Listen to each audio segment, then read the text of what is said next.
A bold infrastructure project is on the way, stretching across Nigeria's coastline and reshaping the landscape of opportunity. But what does it mean for those who work at the very foundation of development, the real estate operators? To understand the implications, we first meet the people on the ground, real estate professionals whose daily work places them in direct contact with Nigeria's evolving urban terrain. My name is Akin Okpatola. I'm an estate surveyor and property valuer. I'm also the chapter president for the International Real Estate Federation. The acronym is FIABSI. I'm a member of the African Real Estate Society, and I've been doing real estate for about 18 years. My name is architect Farouk Ghazal, and I've been in the business of architecture for 10 to 15 years, basically, and also recently ventured into real estate. My name is Tosin Victoria Ogunlade. I'm a developer in Fantastic Homes Limited. My name is Omaomi Saidi. I'm a dedicated real estate professional, and I specialize in helping smart investors to buy, sell, and invest in real estate. I've been in the industry for about 8 years now. My name is Yewande Akemi. I'm a graduate of Bowen University. I joined the real estate industry in 2017. My name is Oniya Babatunde Jeff. I'm the CEO of Asset Development and Trading Limited. I am a real estate professional with over a decade of experience in dynamic housing markets. The Lagos-Calabar Coastal Highway isn't just a road. It's a promise of access, mobility, and transformation. But has the market felt that promise yet? There's usually a shift when you speak, when there are pronouncements of that nature. And you would recall that even as far back as 18, 19 years ago, when the current president of the Federation, when he was governor, Bola Ahmed Tinubu, when he was governor of Lagos State, he did mention that there's a need for them to be a fourth mainland bridge to ease traffic congestion. Even at that time, people had started taking position, even though nothing was done. But now we've seen that even with this current governor, Sanwo-Olu, there's been a lot of fast track in terms of the design. If you go online, you check, you see different designs of the Fourth Mainland Bridge. So is the case with the Lagos Calabar Road. People had known that Coastal High Road, the design has, not the design, but even the idea and the plan for that road has always been in place. We're happy that I think it was March last year that construction even started. So I have definitely seen within the last few years, but more aggressively from last year when they broke ground, that yes, there've been a lot of activities real estate-wise across that corridor. For us that have been in real estate for the past 10 years, we know that there's going to be a coastal road. The when is what we do not know. When is going to start? But we already know that there's something like coastal road in existence that is going to come. And whenever major roads like that, especially highways, when they're coming in, of course there will be a lot of growth that we ourselves will not even expect. Basically, it was a thing of mixed feelings because ultimately some people knew already that they would be affected by the road, especially mostly, if I may say, defaulters. You know, we've had history of people building where they shouldn't build and not getting the proper approval for, doing developments in certain areas. So it's a thing of mixed feelings, and also for people who basically got affected, even though they're legitimately on the said path of the coastal road. But I mean, we're all aware that people who are legitimately there were compensated.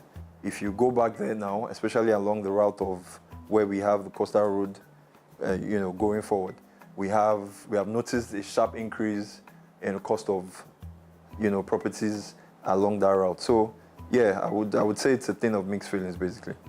I would say the announcement of that road brought fear to both developers and house owners in this access, because there was a lot of demolition going on, a lot of investment taken down, a lot of crying and wailing based off loss of investment, and a lot of developers had to put a hold to whatever they are building because nobody knew their fate at that time. There has been a shift, a positive shift in values, definitely. You know, infrastructure projects, huge infrastructure projects like that, not just in Nigeria, but across the world, brings in a lot of demand, brings in investors, both local and international, brings in a lot of focus.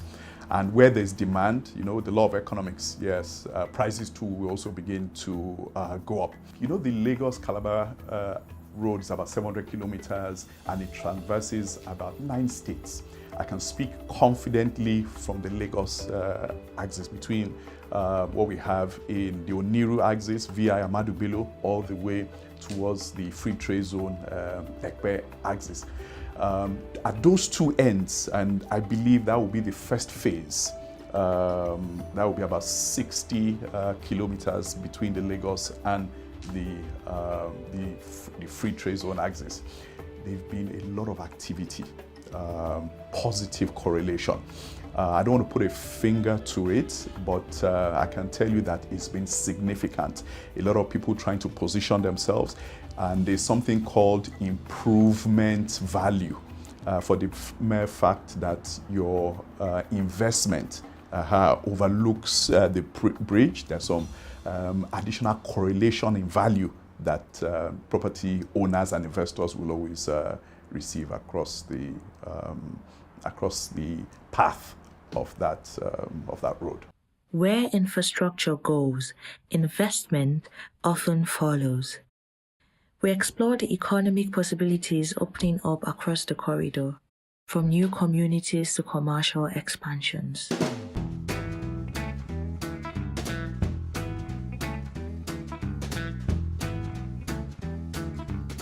One time like that, around that landmark area, there's this Chinese people. They came in and they want to buy like a whole building and a whole block. Or like, why do you want to buy all this? Like, okay, they're looking at what the coastal road is going to bring into this space, and they're looking at how to even secure for shortlets, for different kind of things and all that. And they want to use it as a community also to do recreational area and all that. Like, okay.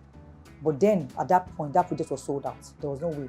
So why I'm bringing out these points that even foreign investors are even looking at how to tap into this thing. We have properties around Eleko that people don't even look at before. They don't even check. You beg them before they even consider it. People are rushing it right now. Wow, because they know that the coastal road is coming. And when it comes, the value of that place will go up. I'm a real estate consultant. As you know, I'm also a property valuer. I have a major project that I'm marketing with 5 other colleagues. It's a high-end, ultra-luxury residential project. It's called One Ocean Blossom, and it overlooks that Lagos-Calabar coastal road. Yeah, of course, it overlooks the Equator Atlantic, has lovely views to the water, and we've seen a lot of demand even in terms of engagements, people making inquiries on the back of the Dirty December. We had a lot of Nigerians and foreign investors coming. So I've seen a lot of positive feedback in that regard. For the general populace, I would say yes. You know, the magnitude in which and the aggression in which that road started was super. A lot of people are surprised. We are feeling the sentiments that they want to reach a certain milestone even before the end of this, the first tenure of this administration. So we're happy with it. We can see the quality of the roads. I think on the back of that, I may be wrong, but I see even the Equator Atlantic too, they're speeding up the sand filling of almost the second phase so that they can match up with the way the road is also moving. Across the way, because they're moving very fast, Agungi, Axis, or Sakpa, we've seen a positive correlation in the values of rental and sales of some properties. I see it in some of these descriptions. It is a few minutes drive from the Lagos Coastal Road. So all this, even from the marina end too, we're seeing a lot of positives, even in the residential, commercial, and retail developments across the ecosystem. There's a particular land I bought at Shongotedo, and the developer, the owner of the estate, he approached us and like, oh, you know what, he wants to buy back the land he has sold to us. And he didn't give us the reason, but definitely as a developer, I know what's going on in this corridor. I knew it was because of the coastal road that was here. And I told him, oh no, I'm not selling. Other people sold because the offer was quite a sweet one, but I refused to because I know that holding on to it in just even a year, I'll triple my investment in that place. So yeah, I've seen what that coastal road has done to both developers and investors. We particularly, I and my business partner, who we were looking into doing some developments around some of these areas. So when we went back sometime late last year, our initial projections for purchases of properties along that route to develop had basically gone up ×2, basically, because everybody is aware of the ongoing developments that will be coming and what the foreseeable future would be like. So value of properties basically along that route had gone up ×2, which is one of the benefits of having a major development along that route. Even right now, we have projects along this axis that are sold out. You want to buy, it's probably, okay, someone wants to sell their unit to you. You can't even find fresh projects right now in that axis because everything is pretty much sold out. Before, in this corridor, this axis, terraces, semi-detached here used to sell for 50 million, 60 million. That was before the announcement of the coastal road. Even Aja, fully detached there, was selling for like, say, 80 million, 90 million. But since the announcement of this coastal road and since construction has started, terraces here now sell for 120, 150 million, which is kind of like more than even 100%. Then even Aja, you can see up to 350 million. In some parts of Aja, 700 to 800 million because they are positioned very close to the express. So, but alongside development, there is disruption. And some voices are filled with worry rather than wonder. Before development came to this road construction, I think business was fine. You understand? There were people here. You know, when they wanted to start this road, people had to leave. So I think those people that left are what took business. Those people they left with their business, and people who came to buy from this place, they believe people are no longer doing business here. So that is why the business has been so dull lately. Before the commencement of this road, business was good. We normally get work well. But when they start the work now, come on, things have not been easy. We are just managing. They can come today say, oh yeah, when I carry on my load, I'll go run. We will go, they will go. We will still come back. Just like that. Up to this moment now. These are one of the parts of governance. Every government, takes decisions on what's best or what they see best for growth or how they decide to govern. The ideal thing is to ensure that whatever is being done basically serves the purpose of the country. However, there are different methods to doing some of these things. I mean, there's no good decision that doesn't come with its own hardship. So it's only right that there will be criticism. But the end goal, which is development, should be the main focus of everybody. Getting to that end goal is what is required and the necessary support to ensure that we get to that end goal. The government basically is for the people. It is not for an individual. So if the people feel certain things needs to be done, basically, the onus is on the government to actually listen to the pain of the country and of the people and to ensure that, okay, things are being done in the right way. So there are some challenges right now about the displacements, about people complaining different kind of things. And from time past, and as the nature of human is, when there's a change, there will be resistance. What I can say is that if they are being displaced or their lands are being used for, it's not even agreed, even if it's not the agreed setbacks, the government should compensate them.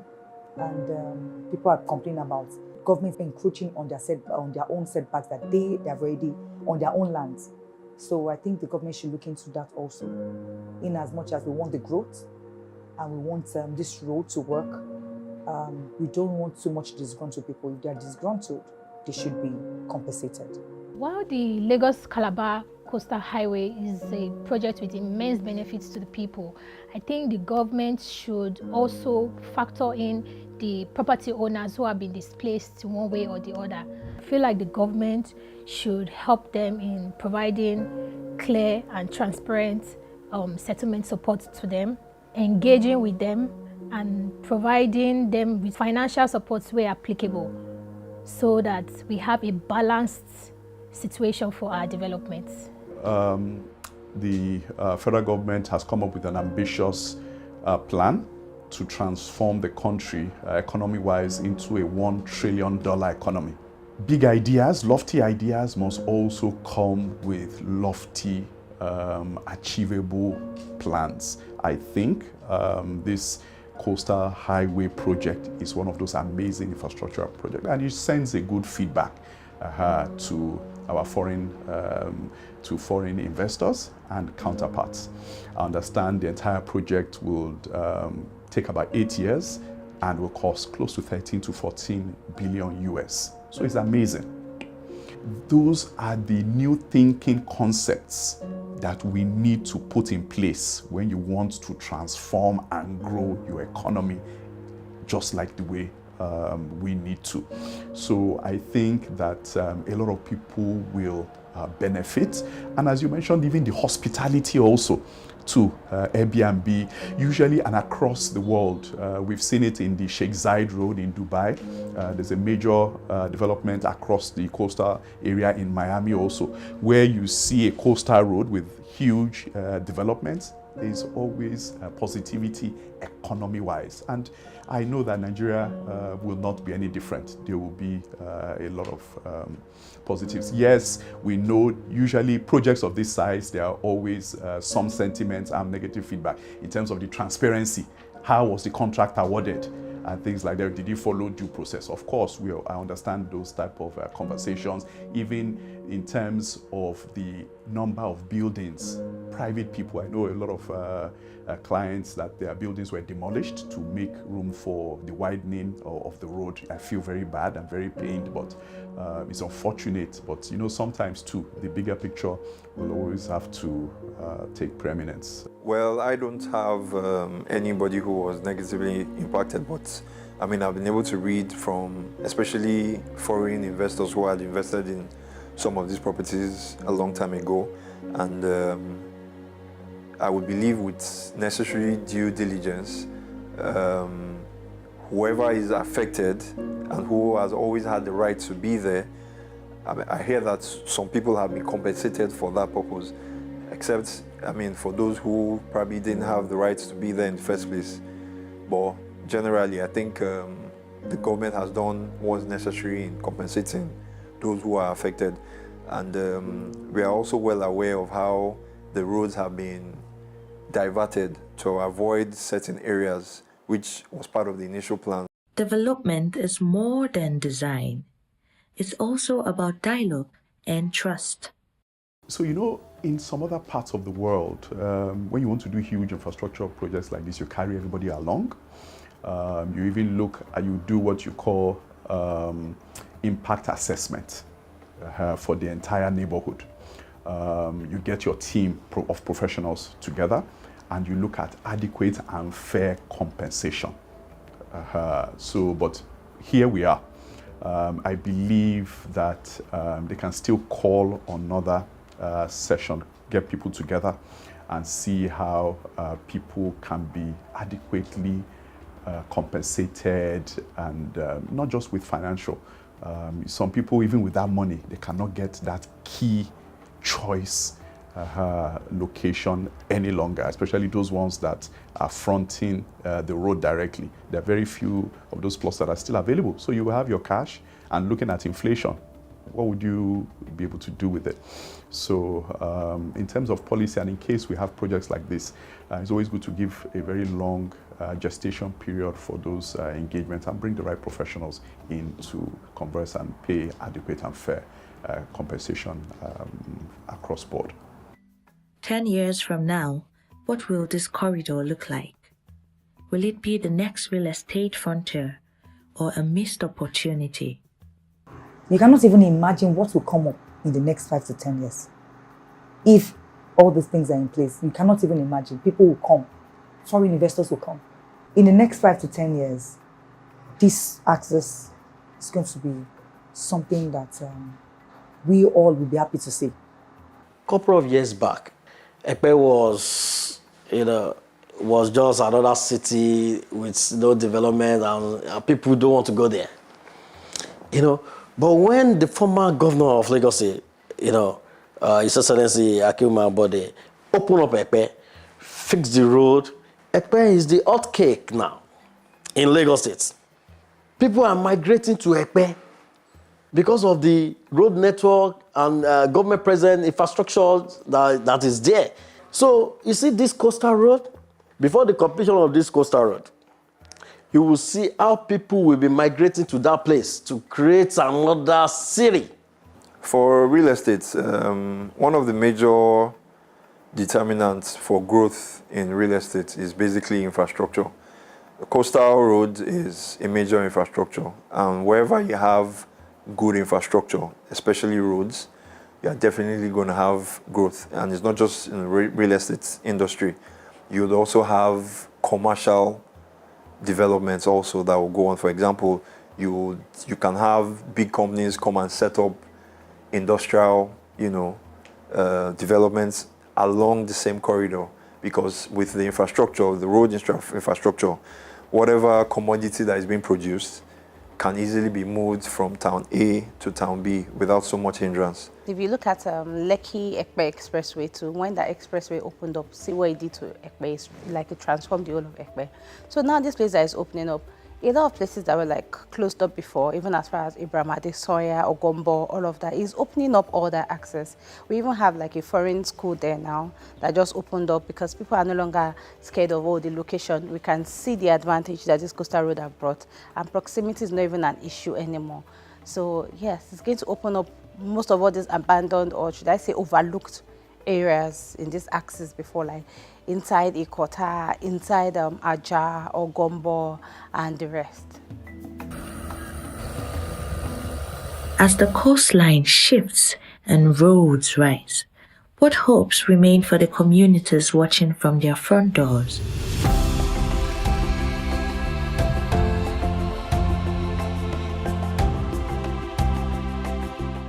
Mega projects shape skylines, but they also shape lives. And in the story of the Lagos-Calabar Coastal Highway, it is these communities' voices, often unheard, that speaks the loudest truths. Development begins with dignity, and it must end with it too.